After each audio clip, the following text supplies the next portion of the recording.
Hello, and welcome to Elaine's Artemated world, the series I've created for Patreon, where together we will be making various stories, stop-motion videos, puppets, and sets. The first episode is on a Belleville pirate I created at the age of 12, named Gabriella Levine. For this puppet, I used sculpting clay, both the living doll and the regular, as well as cause clay, which is flexible after baking. Though normally I use an epoxy for the joints, I did not have any on hand, so I decided to use an oven-baked hardening clay to create the joints. The wire on the side might seem a bit odd now, but that is where the gown will be resting. During the 18th century, they had very ample gowns. Then with the cause clay, I placed it over wires to create bendable fingers. This is a technique I picked up when watching Adina Grubb's videos online. The body was made with the living doll and the corset with the other sculpting clay, which is a bit cheaper.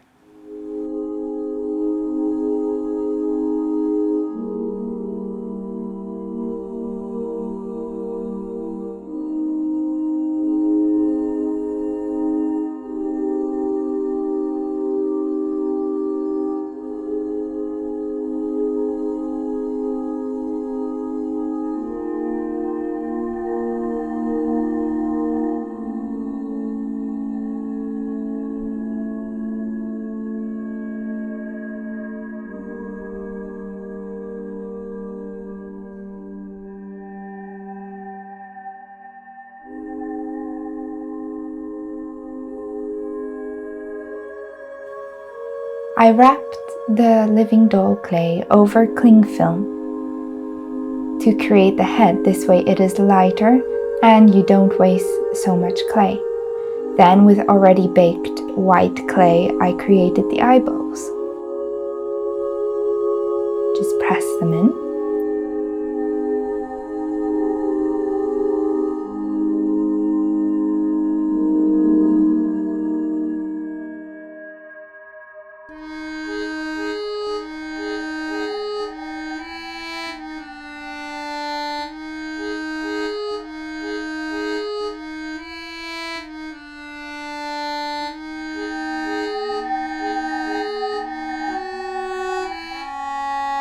And there's her face.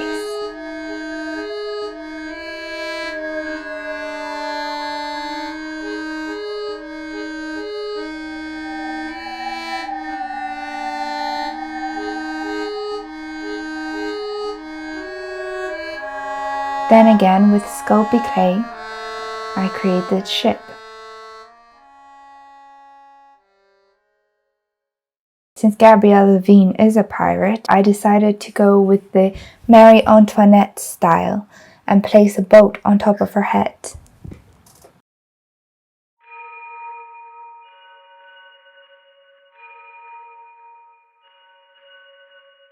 The clay will bake for 115 degrees Celsius for 15 minutes.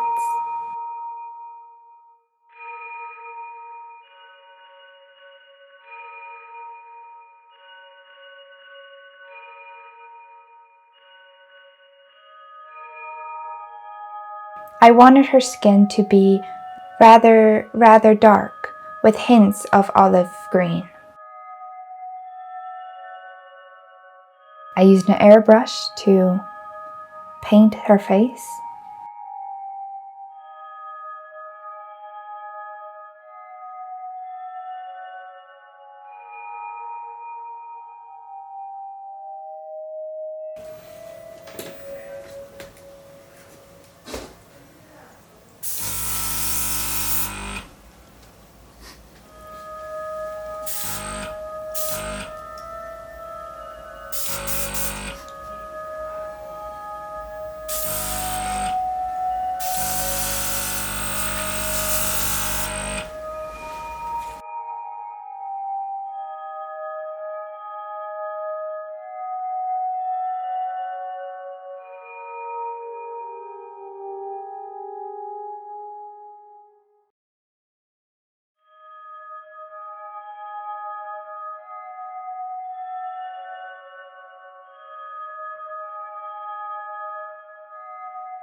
She also spends most of her time in the sun, so she would have little freckles on her face and skin.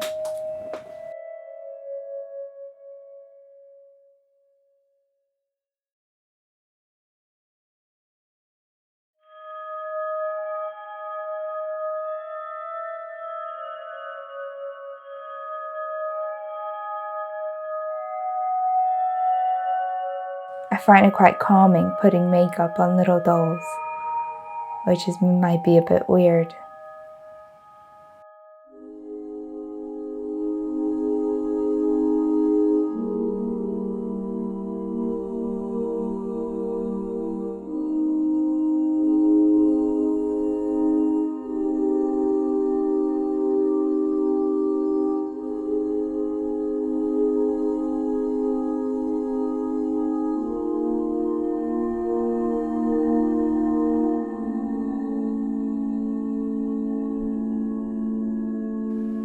Now the shoes.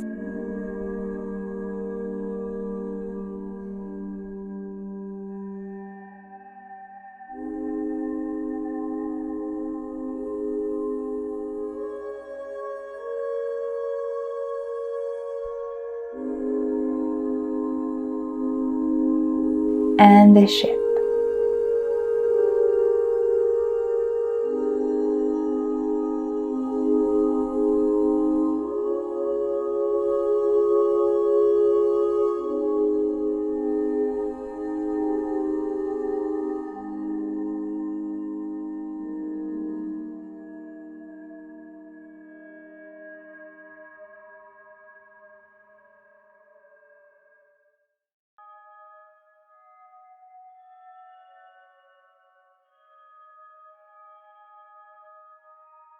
Gabriella Levine is a character in a novel I wrote when I was 12 called Abandoned.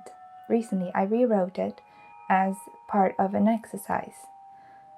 Gabriella Levine is a baleful, strong-headed pirate, a quartermaster on the ship named Elaine.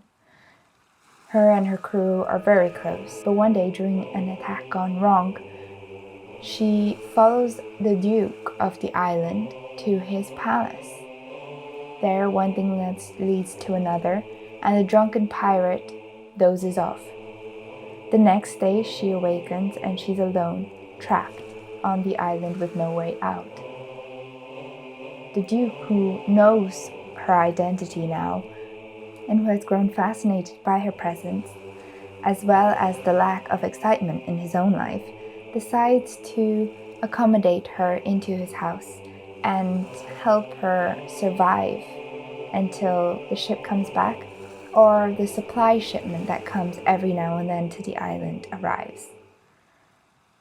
Of course, this is a love story, so the two grow very fond of each other at the end, and Gabriella becomes torn between two homes. She must choose between the sea, who calls her name, and Smith, the Duke. Things happen during the time she's there, including ample gowns, balls, aristocrats, murders. So it's not exactly a pleasant stay. It is hard to conform a free pirate into an 18th century high hair, big gown, ball attending lady.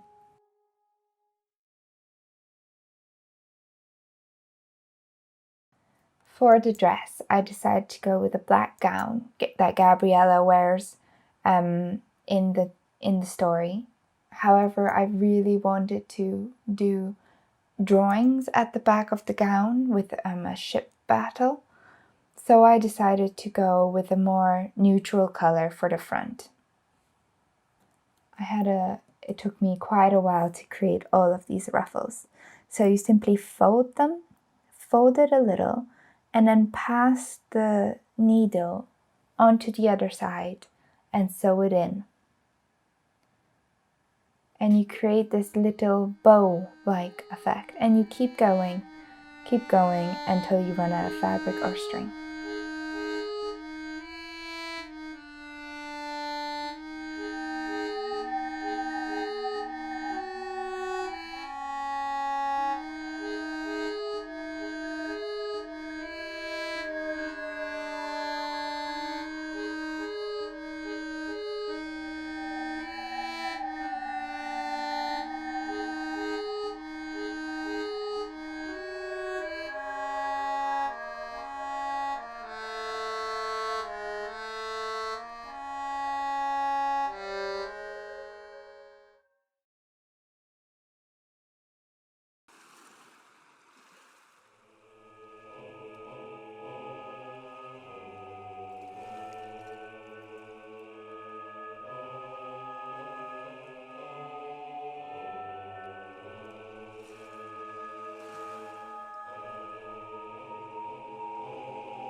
I sewed some lace around the sleeves.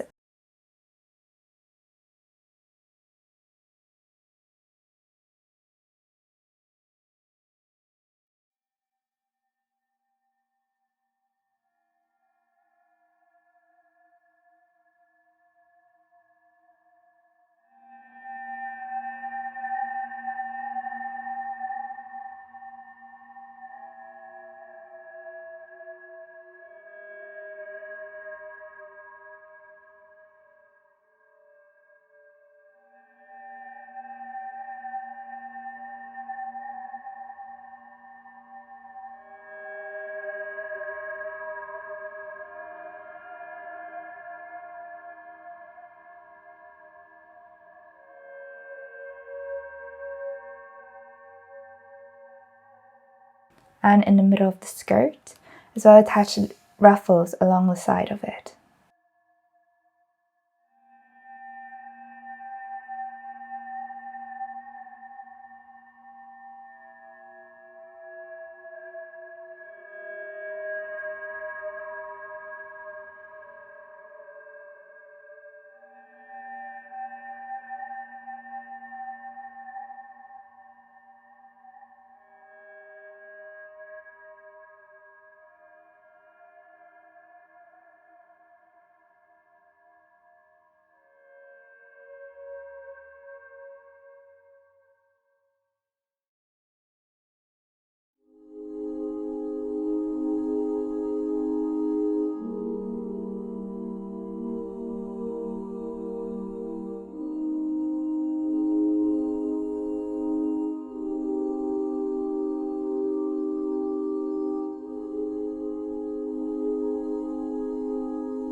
I also ended up placing beads around the skirt and also in the hair.